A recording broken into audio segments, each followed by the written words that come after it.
జైలవకుశ సినిమాలోని జై పాత్రను తన కథ నుంచే కాపీ కొట్టారని డాషింగ్ డైరెక్టర్ పూరి జగన్నాథ్ ఆరోపించిన సంగతి తెలిసిందే. అయితే అదేది నిజం కాదని జూనియర్ ఎన్టీఆర్ పబ్లిసిస్ట్ చెప్పినట్లు తెలుస్తోంది. జైలవకుశ సినిమాలో ఎన్టీఆర్ జై పాత్రకు నత్తి ఉంటుందన్న సంగతి తెలిసిందే. ఈ నేపథ్యంలో ఇటీవల పూరి జగన్నాథ్ చేసిన వ్యాఖ్యలు సంచలనం రేపడంతో ఎన్టీఆర్ పబ్లిసిస్ట్ స్పందించారు. ఓ ఆంగ్ల పత్రికతో మాట్లాడుతూ పూరి వ్యాఖ్యలు అవాస్తవమని అన్నారు. అది ఏమాత్రం నిజం కాదని, ఇలాంటి ఆరోపణలు చేయడం దురదృష్టకరం అని వ్యాఖ్యానించారు. తారక్కు పూరి జగన్నాథ్ కథ చెప్పిన మాట వాస్తవమే అయినా జై పాత్రను కాపీ కొట్టారనడం మాత్రం అబద్ధమని చెప్పారు. పూరి చెప్పిన కథలో కథానాయకుడికి నత్తి ఉన్నా మార్షల్ ఆర్ట్స్ నేపథ్యంలో సాగుతుందని వెల్లడించారు. ఇదే కథను పూరి అల్లు అర్జున్ కు కూడా వినిపించారని, ఆయన కూడా ఆ కథను తిరస్కరించారని చెప్పుకొచ్చారు. జైలవకుశలో పూరి జగన్నాథ్ చెప్పిన కథలోని పాత్రను చేయట్లేదని వివరించారు. నత్తి విషయాన్ని పక్కన పెడితే ఆ పాత్రకు పూరి పాత్రకు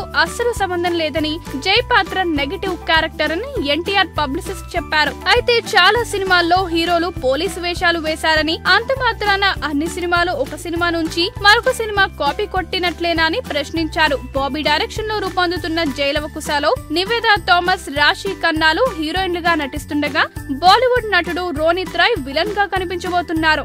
దేవిశ్రీ ప్రసాద్ స్వరాలు సమకూరుస్తున్నారు. నందమూరి ఆర్ట్స్ బ్యానర్ పై తారక్ అన్న కళ్యాణ్ రామ్ నిర్మిస్తున్న ఈ సినిమాను సెప్టెంబర్ 21న విడుదల చేసేందుకు సన్నాహాలు చేస్తున్నారు.